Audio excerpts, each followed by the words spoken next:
Coach, how'd the scrimmage go on Saturday? I assume there's some good things and some things you want to work on. Yeah, just like any scrimmage, there was good, there was bad, there was things that I thought were not that good, but then you watch film and maybe they're a little bit better. So it was a great test, and we had stuff to work on, and that's what we've been working on the last couple days in practice, and now we'll start into prep for Friday. And then we've been working on some Florida State stuff throughout the last couple months, actually. So getting kind of a head start on that. So one day at a time, but learned a lot from Saturday. How do you approach the exhibition with a more veteran squad?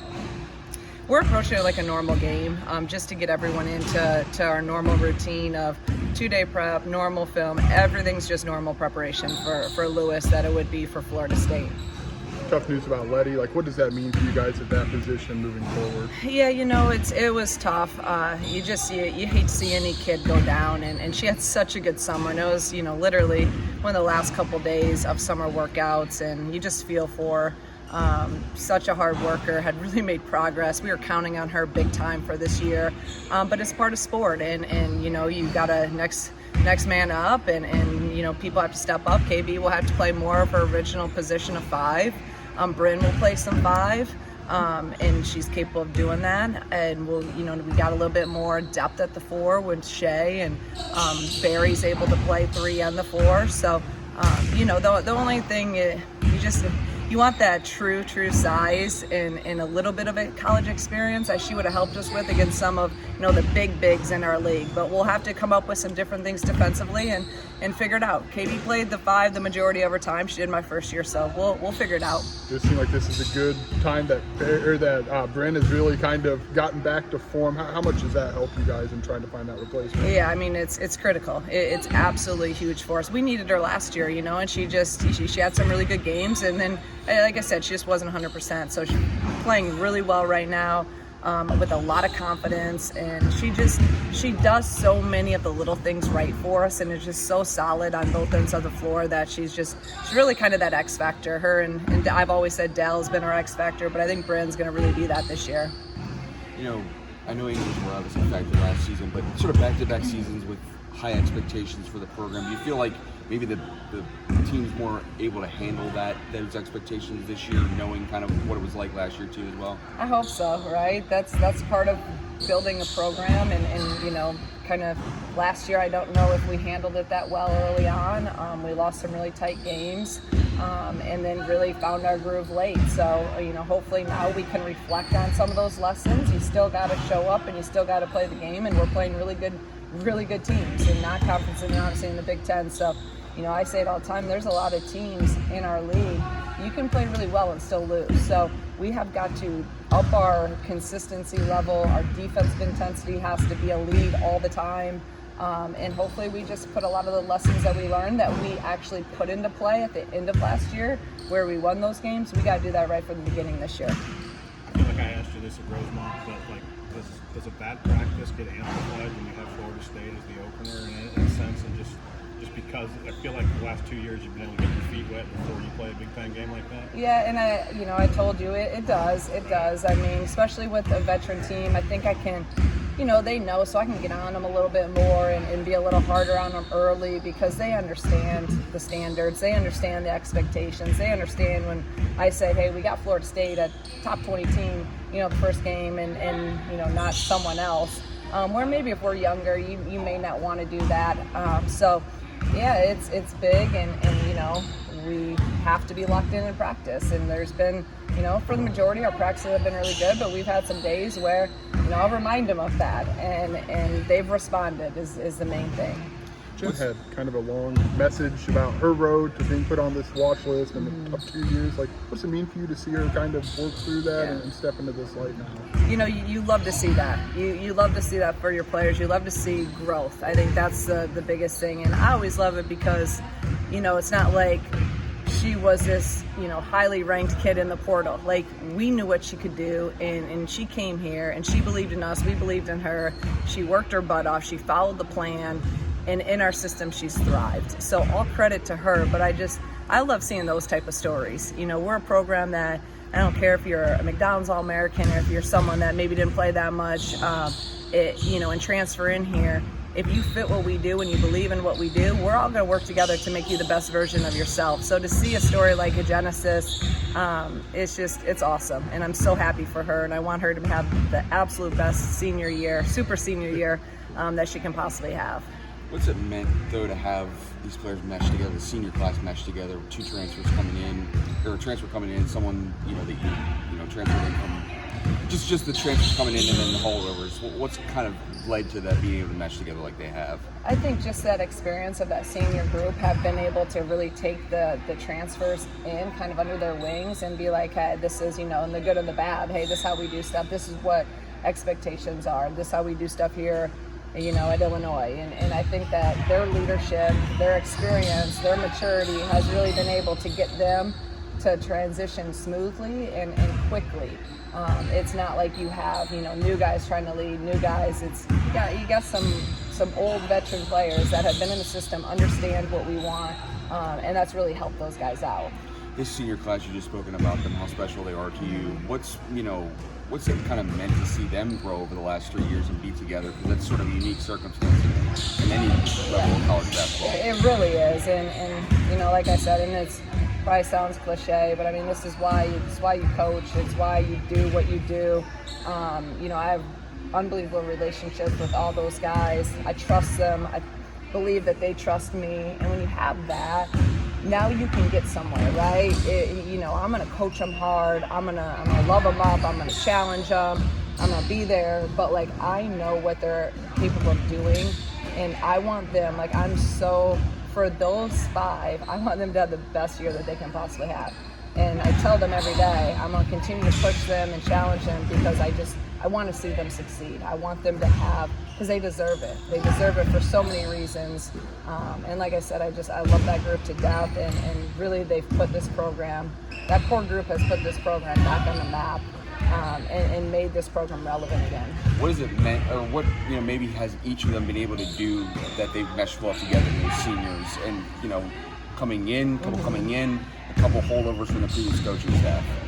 I think number one, just now they understand each other, and I think early on you have just so many personalities. You have people coming in then you have a couple people that here with the old staff, and it's sometimes there's some, I don't want to say friction, but it's just now there's an understanding of, hey, we all want the same thing. We all want to have success, to win as much as possible, and we need each other to do that. So they're all each other's biggest cheerleaders, and they want to see each other succeed. And when you have a team like that's that connected and together, then you can do some really special things. I think early on, just people are trying to find their way, and what's my role, what's this. Now they know it. It's completely clear. They've known that the last year and a half. So I think that's just been a huge help. Specifically, what newcomers kind of stood out to you on Saturday and showed you that they're going to be able to help the team this year? Yeah, I think they all kind of did some things. I've talked a lot about Barry and her. She's going to come in here and make an impact. And Jasmine really had a great day on Saturday. Really sparked us coming off the bench and scored, defended. Just was great energy. So those two in particular, I think are really going to be key for us this year. What are the expectations for Barry day one? I mean, just game one, day one, just knowing she's a freshman. Yeah. I feel like you have higher expectations for her than on the freshman. I do, but I have to also remind myself sometimes she is a freshman, and sometimes in practice I forget she is, because she is she's beyond kind of her years, but she's still a freshman. She still has some moments that she looks like a freshman too, but for the majority she doesn't. So I have high expectations for her. I think she can make a huge impact on us, but I'm not going to ever put any additional pressure on her. The good thing about her is we don't need her to come in and score 15 and get 10 rebounds. We have a very veteran group. So this is a great situation for her to be able to learn, get a lot of experience this year. And then next year, now you're going to have to probably score maybe 20, not 15. But, she's just a great kid that works her butt off, and high IQ, understands the game. And when you have those type of kids, they're going to find a way to make an impact in the game. And that's her. So Gretchen's one of those younger returners coming back, and I know you've said you didn't see her as a freshman last year, but how do you really see her stepping up and helping out the newcomers this year? Gretchen right now is, I mean, I love where she's at. Like, she's playing at an elite level. She's just moving well. She looks like she did in high school. Like, she just has a lot of confidence. You know, last year, like I was just saying, she was a freshman, and freshman it's just a hard year. You just don't know what you don't know. Every day you're kind of like, what's going to happen? And I think she's at just a little bit more at ease and calm, and just knows what she can do, know what she's capable of. So every day in practice, she's just looking like the player that we all knew she could be when we recruited her. She's scoring at all 3 levels, attacking the rim and scoring around the rim at a high level. And shooting the ball well. I mean, she's an elite shooter, but just didn't really shoot it that well last year. So, again, I'm super excited about Gretch. We always hear about Kendall Bostic wanting to stretch the floor a little bit more. Has she taken that step where she can, take those mid-range jumpers? I said it last night in our radio show. I mean, her 15-foot jump shot right now is like a layup for her. I mean, she's hitting it on a high clip. Last year, from the previous year to last season, she went 0 to 41% from 3. I mean, you just don't see those jumps. That's a huge, huge jump. Didn't even take a 3 the previous year. Now she's hitting 41%. So, she continues to improve, and we're gonna now. Okay, we're a little bit smaller. Well, can we pull her out? Can we, make her make some of those shots? Now the bigger kids at her guard are gonna have to pull out a little bit from the rim. It's going to open up the rim, get the rim protector out, and then also kind of take advantage of, maybe her size disadvantage, make that our advantage.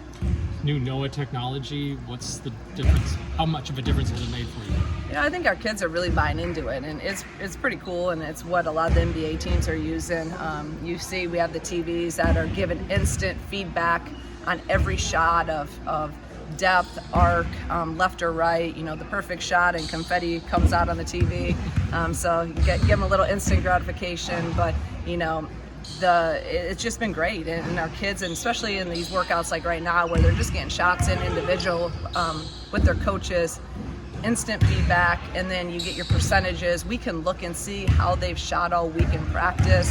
Facial recognition, so when you come in the gym, you can't say you're in the gym. We got you on film right here. So just been really, really big time technology.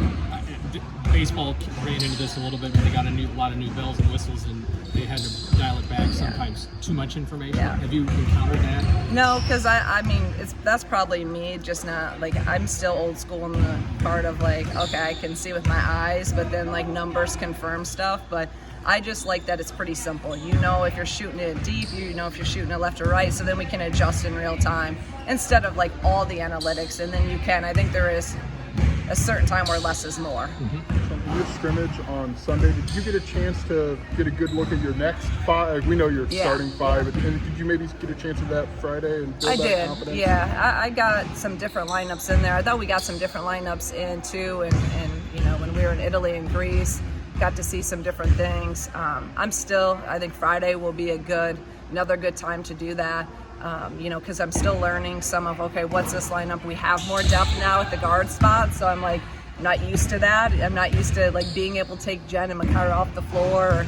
Now I can, and that's that's a good thing. We can hopefully be a little bit fresher, just with how Gretchen and Jasmine are and what they did, and then I think Corey can really help too. So the guard spot, we're good. It's that 4 and 5 spot. We're going to be a little bit, they're going to be playing a lot of minutes still. But yeah, Friday will be another great opportunity to really test some lineups. You mentioned in the past sort of the younger players getting really eager just to get to play now mode. Has that been amplified with the game just a couple days ago? Yeah, it was our older players that were over practice, I can tell you that much, which I get it. October's a hard month. It really is. It's all practice. You're sick of playing against each other. You're sick of playing against our practice guys. So they were really pumped up for Saturday in the scrimmage, and now they're going to be ready to go today because now we're in our 2-day prep. And from here on out, we're in prep. So it's day off, 2 days prep. So this is what the older guys, this is what they want. So they're chomping at the bit right now. So just kind of looking around, it looks like Makara and Shay are kind of getting into the nitty gritty. Is that what it always looks like here? They are just always with each other, focusing on the small things. No, but I love it. Our guys are always in the gym, and whatever they're working on right now, I think this is what we're trying to get our culture to be. where those little things matter, you know. And I love when I come out and see certain things, like all of them out running through plays, and that's when you know you have leadership. That's when you know you've gotten the program, you know, kind of in a good place, when they're doing and coaching some of this on their own time. But you see all these guys back here shooting, you know, this is every day, all day. They're working, and that's what I love most. That's what we, again, want our culture to be about. We want hard workers. We want people that love the game, and they're just going to be relentless in the pursuit of being the best versions of themselves. Skill set wise, what can we expect from Barry? We've seen her high school film. We haven't seen her play college basketball yet, but what's her skill package look like? She's highly skilled, all the way around. You know, again, she's not, you're not going to be wowed by her like quickness or flashiness, but she's efficient. She just gets stuff done, and she doesn't make mistakes. She was our highest plus minus in the scrimmage the other day. Like she just is very efficient, and that's something really good for a young kid, especially. So overall, can play multiple positions and high level skill set. Do you anticipate having a similar freshman year than Gretchen, where you have to yell at her to shoot? You know, I've had to, and I she's getting better now, but I'm probably going to have to, just because, again, for whatever reason, you know, they don't want to come in and I don't want to shoot too much. No, I don't care. If you're open, shoot it. And I've said that all the time. So Gretchen's been better. I've only had a couple times I've had to yell at her so far, and I'm sure I'm going to have my moments with Barry, but I love her aggressiveness right now, and I keep telling her every day, be aggressive, you're open, shoot it.